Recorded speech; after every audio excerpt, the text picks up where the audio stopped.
Hello, Hello! kamusta po ang bawat isa? Yan, Hello po! magandang araw po sa bawat isa.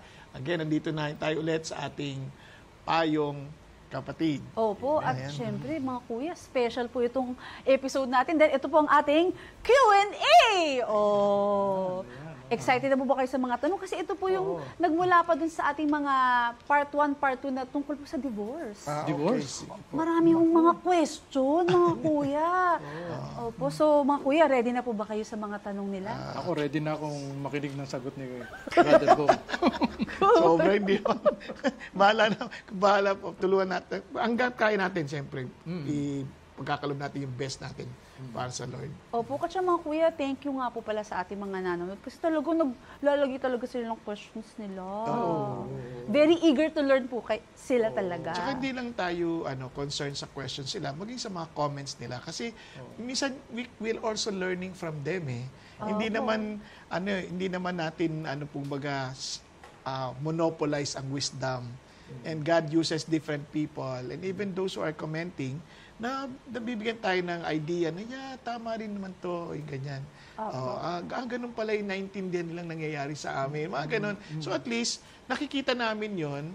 Basta ang mahalaga, as I've said before, ito ay isa sa mga factors that you may consider in your decision making. Yes. Kaya we don't need to fight and hate each other. No, kung nagdi-disagree tayo sa isa't isa, no problem. Kasi kaya nga payong kapatid, di ba? Kahit sa magkakapatid, di naman kailangan kunin mo lahat yung yung sinasabi ng kapatid mo eh. Parang tinitingnan mo kung ano yung makakatulong sa lahat. Ayun. So, ito na po. Ready na po sa first question. So, thank you po pala kay Christopher Castellano. Ayan po, ito po ang inyong question. Sabi po dito, why are we talking about marriage? Hindi niyo po pinag-usapan yung mga iniwan na ng mga asawa nila. Gumawa na ng ibang pamilya. You are only showing one side of the picture. So, one side of the picture daw, mga kuya. So, topic natin is related sa divorce, about marriage yun. And ako tama naman yung sinasabi niya na may mga taong iniwan eh. So obviously, hindi pa siya part ng topic na diniscuss natin. But maari siguro sa mga part 3 or part 4 ng ating discussion about this, matatalakay natin yan. Kasi ang tinitingnan pa lang natin muna, as of now, yung before you go to that extent of divorce, di ba? Hanggat kaya mo pang maayos, hanggat sa simula pa lang, bago ka pa lang ikasal. Kasi alam mo sa totoo lang, karamihan ng mga nag-e-end ng divorce, bago pa lang ikasal, may problema na eh. Kasi hindi nila naintindihan ang pinapasok nila. Akala lang puro feelings lang. Di ba? Hindi nila naintindihan anong responsibilidad meron sila. Kaya nga, sabi nga, kaya iba iniiwan. Kasi una-una, ikaw nagbigay ng iyong sumpa eh. Ibig sabihin your vow before God na hindi kita iiwan sa hirap o ginhawa. So, naintindihan mo ba talaga yun? Or you were just saying it out of your emotion? Na hindi mo naintindihan yung commitment na yun, that you are sinning against God because you did not take that vow seriously. So, dun pa lang tayo. Ngayon, pag naiwan ka na, ano nang gagawin natin? Yun ang mga tatalakayin natin sa mga susunod na yugto ng ating talakayin. Kasi ibang area na naman ng buhay yon. Kaya, appreciated ko naman si Chris sa bagay na yun kasi nga concerned din siya doon eh. Which is tama naman. Kaya lang para maintindihan mo lang where we're coming from, yun din ang dahilan namin na ayusin natin muna yung marriage hangga't kaya natin. Now, pag naiwan ka na, ibang usapan na yun. Let's see what we can do. Kasi, in fact, wala ngang one size fits all na paraan how to handle yung cases na paano kung iniwan ka na. Minsan nga mga kuya, biruin mo, while in the marriage, biglang iniwan ka, tapos malaman mo, biglang may iba na siyang pamilya. Ang sakit! Yun. Diba So, po? anong gagawin mo?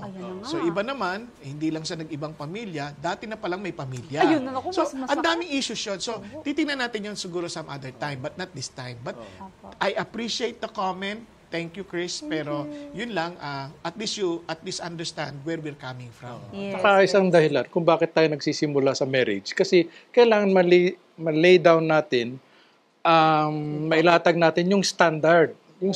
Kasi ang ginagawa natin, tinitignan na natin yung mga hiwalay, yung mga divorce, iniwan. Paano natin i-evaluate to? Paano natin titignan to? Kailangan may standard tayo. Yun, kaya inuna natin yung marriage. Yes. Thank you po. Tama naman mga kuya. So, mga kuya, okay na po ba tayo sa next question? Opo. Parang sa buhay, let's move on. Pero, hindi. Ay, joke. Pero kung Chris, kung meron ka pang mga issues na gusto mong i-discuss din namin, okay lang naman i-comment mo lang din ulit. Pero we're so thankful sa sa comment mo. Opo. Kasi baka meron din siyang mga mahal sa buhay na may pinagdadaan ng ganun. Yes, Kaya thank you po kasi makakatulong po talaga yung question niyo. So, sa second question po, ito naman po ay si Aulia DC. Ayan. Sabi po niya, kasalanan po ba na makipaghiwalay sa asawa, lalo na po kung kasal kayo? Yun nga po, actually, kuya, may nagtanong din sa akin yan eh. Parang, pag nakipaghiwalay po ba ako sa asawa ko, kasalanan po ba yun sa Diyos? Siyempre, depende. Depende ho! Kasi kunyari lang, sabi yata Depende. sample. Kung yung napangasawa mo, may asawa palang iba. Oo nga. Di siyempre, maghihiwalay kayo nun, di ba? And, kasi ano yun immorality yun Parang may case tayong ganyan sa sa mga artista, no? Pero so kaya hindi necessarily agad automatic kasalanan yan. May mga may mga titingnan mo yung mga possibilities as to why you were separated. So, kukonsider pa rin yun. Just like any other cases sa buhay, nire-research yun. Bakit kayo naghiwalay, di ba? Anong naging pinag-ugatan, ano yung dahilan. So, siyempre, ang Diyos natin is a very just God. Amen. Maliwanag yan. Kaya nga, di ba kaya Erwin, kaya nga may divorce law sa Bible Meron pong divorce sa Bible? Oo, kasi sabi ng Lord, saka sa katigasan ng ulo niyo. Kaya nga, inalaw na ni Lord to Inalaw niya itong batas na to. Yan, ganun. So may law yan para maingatan ang tao. Explain ni Kuya Erwin yan. Ayan, Mas maganda. Hindi, ano muna Yung mga tayo. iba't ibang divorce din para maidikit na natin doon, Kuya Erwin. Unang-una, ang unang tanong ko sa mga nagdi-discuss tungkol sa divorce, is divorce sin? Kasalanan ba ang divorce? At dahil sabi ni Kuya Bong, may divorce naman sa Bible, hindi naman talaga kasalanan per se, no? Divorce is not a sin per se. Pangalawa, sabi ni Jesus sa Matthew 19, may sinasabi siya, if a man divorces his wife except for immorality and marries another, he commits adultery. Ibig sabihin, mali yung pag-divorce ng isang asawa kung hindi immorality ang issue. Pero kung immorality ang issue, exception yon na binigay ni Jesus. So, divorce itself is not sin. Ngayon, tulad ng, kasi nagdi-discussion kami kanina dito, sinasabi ko meron 4 major views dyan. Number 1, yung unang major view is strictly no divorce, no remarriage. Meron mga simbahan na nagtataguyod niyan, view. Pangalawa, pwede divorce, pero hindi na pwedeng ikasal. Kasi may dahilan nila dyan, in the eyes of God, you are married daw, ganon.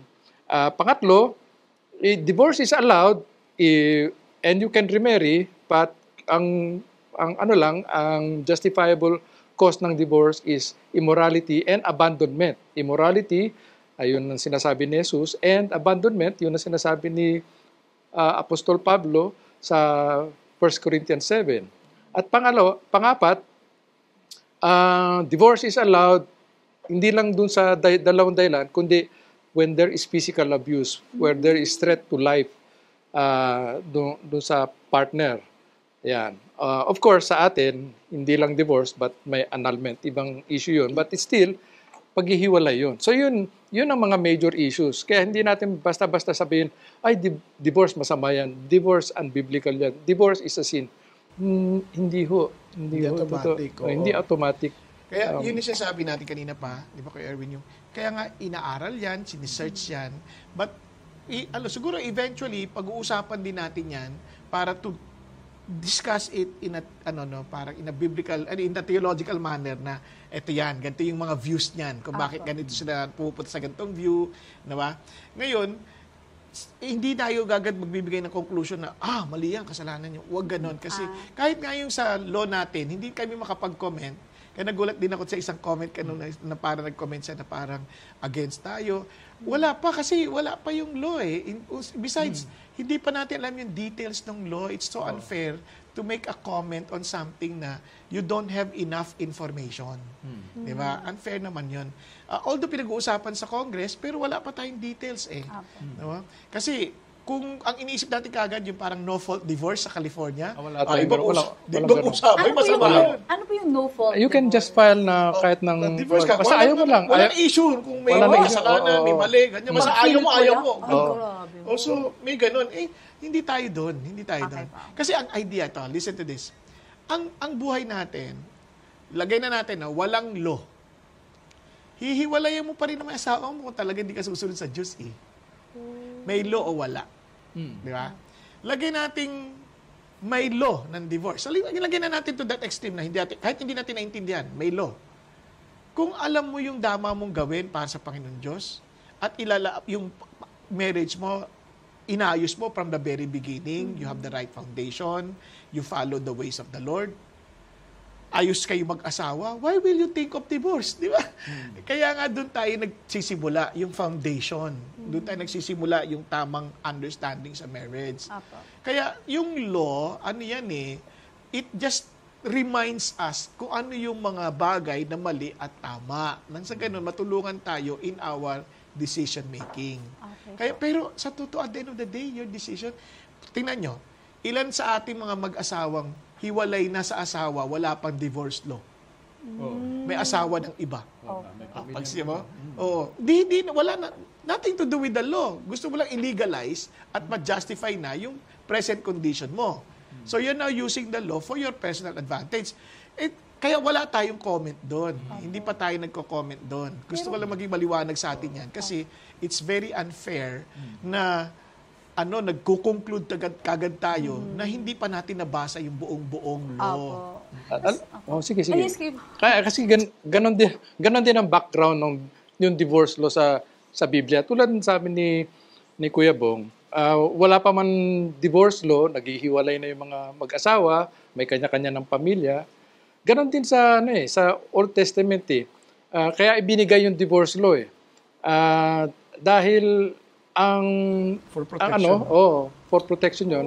Ang ginagawa nila, yung mga lalaki, pag ayaw na nila sa asawa nila, o kaya meron din silang hindi nagustuhan. Kunyari, nasunog yung sinaing. Yan, ayaw na nila sa asawa na. Ang gagawin nila, papalayasin. Pag pinalayas yung asawa, pag-aasawa sila ulit. So, yun. Yung babae naman, kawawang babae, hindi naman siya makabalik sa kanyang magulang kasi may asawa siya at hindi rin siya makapag-asawa ulit kasi wala siyang papeles na nagsasabing divorce siya. So kawawa talaga yung babae to protect the women under this situation. Kaya nga sabi ni Jesus, because of the hardness of your heart. So si Moses allowed you, permitted you to divorce. Kaya nagkaroon ng divorce law doon. Ganon din tayo. Dahil left and right, merong hiwalayan ng mga mag-asawa kahit wala pa man batas. So, para ma-legalize na, magkaroon ng order dyan at hindi maabuso ang bawat partner sa marriage, magkakaroon tayo ng divorce law. And personally, I think there is nothing wrong with that. No?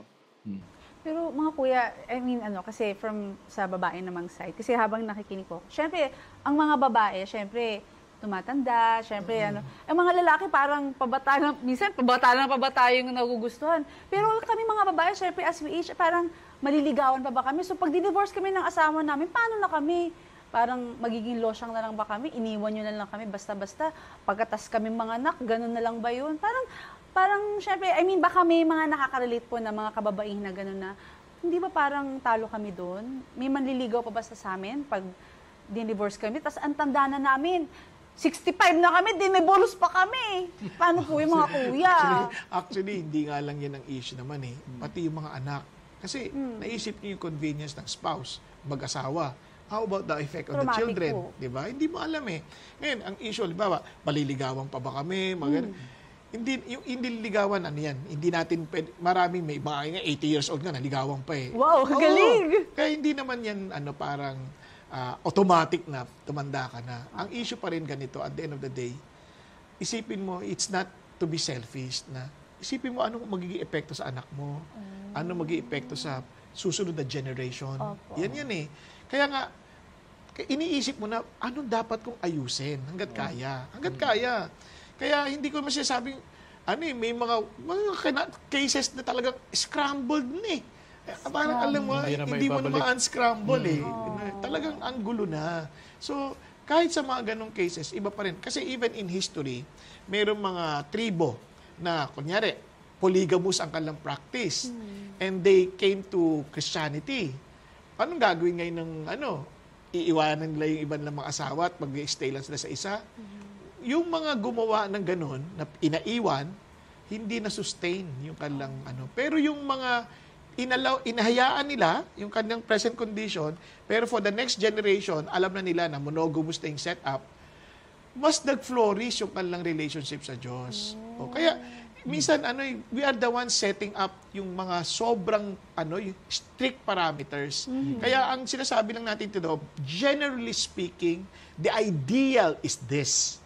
But, even God, the ideal is this. This is basically what I designed it to be. Kanya lang, because of the hardness of your heart, yan, mayroon mga exemption to the rule. Ayun. Pero ang problema natin, we overemphasize the exemption that we have forgotten the rule. Parang ganon.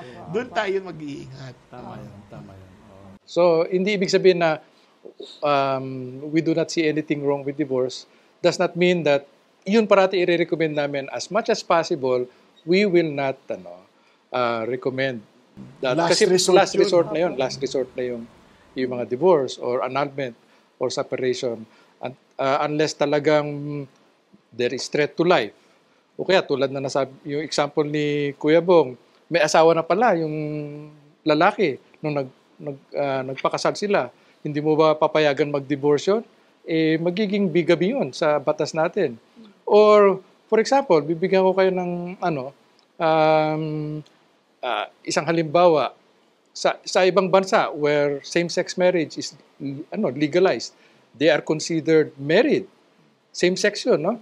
Tapos kaibigan mo yung isa. After a while, tinawagan ka ng kaibigan ko, gusto ko nang i-divorce itong partner ko. Papayag ka ba o hindi? O, yun ang kwan. You have to consider that. Kung talagang strict ka na walang divorce.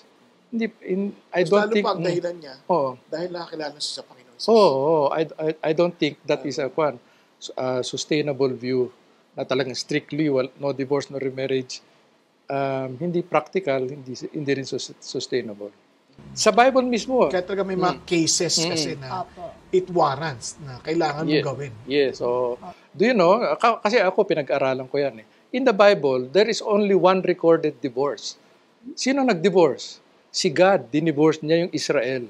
Mapabasa niyo sa Jeremiah. Yung technical term na divorce. Oo, yung technical term. Kasi there are three words, Hebrew words for divorce, three Greek words for divorce.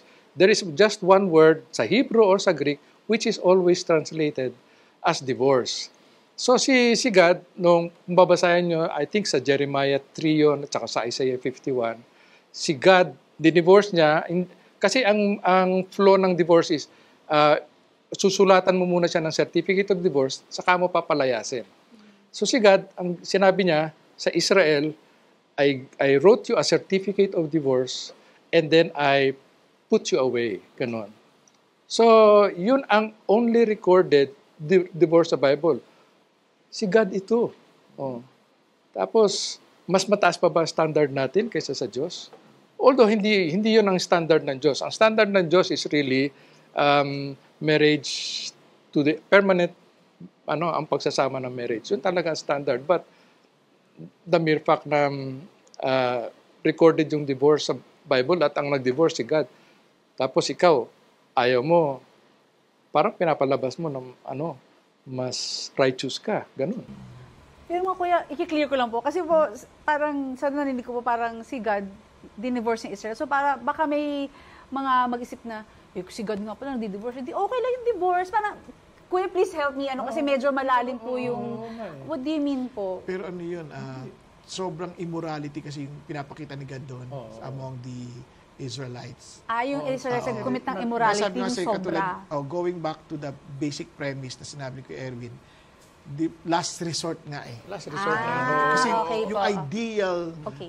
yung design ng Diyos is no separation. Di ba? What God has put together, no man should separate. Apo. Ngayon, kaya lang, kaya nga, merong mga cases na talagang it's beyond, kasi because of our fallen natures, Apo. because of our, tinatawag nating imperfect world or broken world. Yan. So, ngayon, kaya nga ang tanong ng mga alagad, ba't sino pa mag-aasawa? Ang hirap pala, di ba? Kung ganyan pala. Kaya sabi nga ng Lord, talagang sa Diyos talagang hindi natin, kung tayo lang natin talaga kaya kasi we're fallen people. Opo. And buti na lang Jesus Christ came to fix us, no? And unless of course we're willing to go back to him and be fixed. At saka hindi naman yun ang logic just because God divorced o Jesus allowed divorce na, magdi-divorce na ako. Pwede pala. Hindi. Sinasabi natin yung divorce, exception yun. Yun ang exception. Hindi yun yung rule. Oo. Tayo nakatingin agad tayo sa exception or than the rule. Nakalimutan yung rule. Oo, nakalimutan yung rule. Hindi tama yun. Hindi tama yun. Thank you po. Kasi may mga narinig din po ako na, naku, baka pag napasa yung divorce law, baka parang easy na lang, parang left and right. Parang may mga ganun po ako narinig Ayoko pa mag-comment kasi hindi ko pa nababasa. Opo. Kasi hindi ko alam Hindi ko alam yung kasi kung ang idea ko, kasi ang alam kong divorce na yung sa California dahil nangyari nga sa kamag-anak ko. Sabi ko, yun, delikado yun, yung no-fault divorce. Pero in fairness to our legislators, I think they are wise enough not to follow that kind of direction, no? Kaya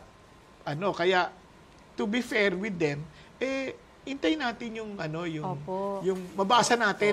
Ako hindi ko pa kasi nababasa talaga fully. Mayroon partially pa lang pag nabasa ko na at naintindihan ko na, kasi even if I do read it, for example, I do read it, tapos hindi ko pala mali pala intindi ko, again, unfair din, di ba? So, kailangan ko munang pag-aralan ng mabuti. Importante po yung nasa body. Alam mo, ito sa buhay, no? Huwag kayo basta-basta yung kinig lang kay kagad. Aralin nyo din. Kasi, ang sabi ng Bible yun. For example, the Bereans, no? Sabi nga, the Bereans are nobler in character for they examine the scripture after listening. As in, they're examining it daily, and listening to whom? Kay Paul.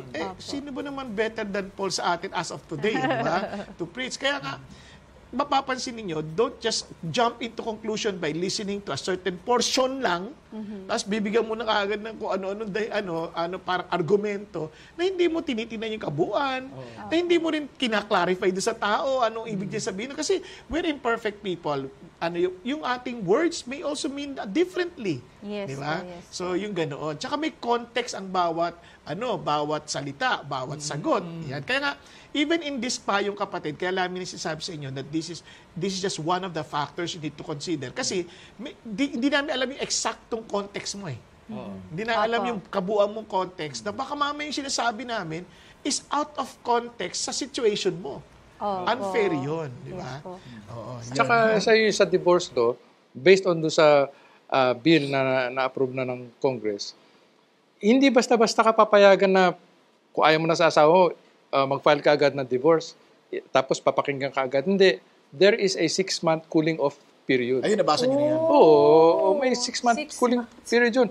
Mismo ang batas ay very careful pagdating sa divorce na just because you don't like your wife, hiwalayan mo na siya. Hindi. Gusto ng ating batas na as much as possible mag-reconcile kayo. Kasi baka mamaya, outburst of anger lang. For that particular moment lang. Diba? Dahil hindi mo siya tinira ng pagkain. Diba? Ganun ba? Ano ba yun? Tapos marirealize mo, naku, kaya pala hindi niya ako tiniran kasi ang nasabi ko sa kanya, kakain na ako sa labas. Parang doon mo lang na-realize nung kubalma ka na. Ayun na nga. Diba? Kaya bibigyan ka pa rin ng cooling off time. Ganda yun maganda yun. Maganda po yun. Ako hindi ko pa nabasa kasi talaga, sa totoo lang. Title pa lang nabasa ko. Hindi ko pa talaga nabigyan ng panahon kasi nga, Ang dami ko pang ibang iniisip. Oo, pero okay lang kasi mga kuya, nabasa naman yung buong Bible. So maganda rin po yung aspeto na yun na pag-aralan natin. Din. Ako basta isa sa mga ginagawa ko talaga, I don't want to jump into any conclusion na hindi ko pinag-aaralan ng mabuti. Unfair yun sa tao, unfair yun sa ibang tao. Di ba? Mahirap yun.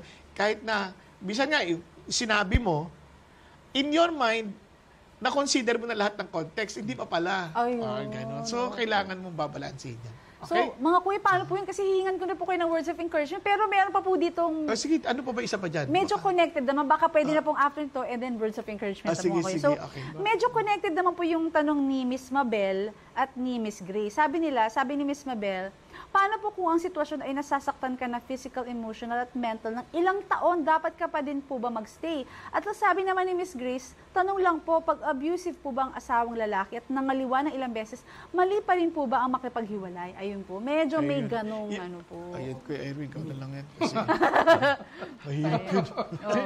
Yung mga ganyan, case to case yan eh. Siyempre, just because you experience yung mga negative things na ganyan, ay divorce agad ang solution.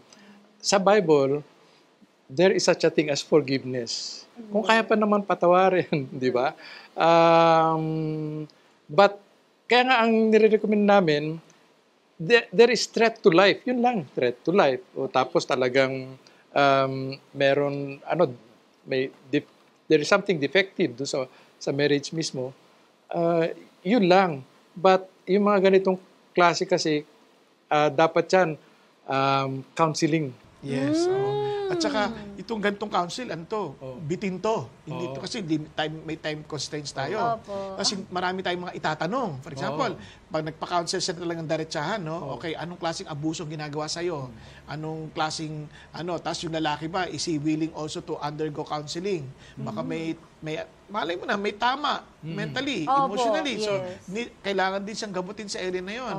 So, mayroong mga substance abuse, di ba? Dahil because of substance abuse, may effect sa kanilang mga brains. So, it is not as easy as saying yes and no. Kailangan investigahan natin, kakausapin natin. So, kung willing sila to undergo counseling, walang problema. Magpa-counsel sila. I would appreciate kung meron silang kakilala sa church nila o pastor nila na they respect o kaya naman hindi sila kakontento doon, ano sila ng professional help. Basta ang mahalaga, try your best to fix the marriage and deal with the issue. At kung talagang inakita na lahat ng anggulo at yun na yung last resort, bakit? Siyempre, wala tayong magagawa. Ayun. At yamang po, naaamoy ko na yung adobo, mga kapatid. Hingan na po natin ng words of encouragement. At syempre, pwede rin po kayo maghapunan, no? So mga kuya, ano pong inyong words of encouragement sa ating mga nanonood na, syempre patungkol po sa, divorce. Ayan. Okay. Itong divorce, hindi lang controversial topic. It's a contentious. Ibig sabihin talagang nagdidebate. Halos mag-away na ngayon mga magkakaibang panig dito eh. Nagdi-divorce na yung mga mag-asawa. But just because we said ito yung position o inaral ko to, ganito ang aking conclusion based on my studies, does not mean that you have to believe me. Sabi nga ni Kuya Bong, aralin nyo, kayo mismo, pag-aralan nyo kung ano sinasabi ng Biblia. At form your own convictions on this topic. And then, that's a time that you can say with conviction na ito yung position ko on divorce. Okay. Thank you po kay Erwin. Ayan, siguro, after considering all issues and factors, isang bagay na wag natin kakalimutan, always understand that there is a spiritual realm involved. Kumbaga, kung na-exhaust natin lahat ng human strength and possibilities, huwag niyo naman kalimutang lumapit sa Diyos. Kasi siya naman nag-imbento ng kasal eh. Di siya rin makakatulong sa atin to fix our issues in our marriages. Ngayon, siya rin ang mag-guide sa atin on what to do kung talagang nakita natin unresolvable yung issues. Diba? Hindi pa rin naman tao eh. Tayo naman, we will just cooperate to whatever God tells us to do. And that is basically the essence of what it means na si Jesus ang ating Panginoon. We follow His direction, we follow His instruction, we follow, for example, a friend of mine, talagang according to the counselors, it's okay for you to be separated from your husband. It's okay for you to leave the husband. Pero alam mo, when she prayed and fasted, sabi sa kanya ng Lord, you stay with your husband, serve your husband, love your husband, and I will take care of the rest. And alam niyo po, naayos po sila. Kaya hindi ho laging analysis lang natin Kailangan aminin natin na meron tayong bagay na hindi kaya. At doon tayo talaga lumapit sa Diyos at Lord, hanggang dito na lang po ako Tulungan niyo naman ako, makita ko pa yung katalinuhang nagmumula sa inyo at kalakasan na kayo lang ang nakapagkakaloob. Kaya mga kapatid, si Jesus is just one prayer away. Tawag ka sa Kanya and He's listening and He's answering our prayers. Woo! Amen and amen. So, na-bless po ba kayo sa mga payo ng ating mga kuya? And I'm sure na-bless po kayo. So, ayan po mga kuya. So, ito na po yung favorite part ko. Siyempre, maraming favorite. Pero, siyempre po, yung ating tagline. Natin. Kaya mga kapatid, lalo na tag-ulan ngayon, kahit na ubulan, Umaraw. Umagyo! kung kailangan nyo ng payong, ayan, andito po ang Payong Kapatid.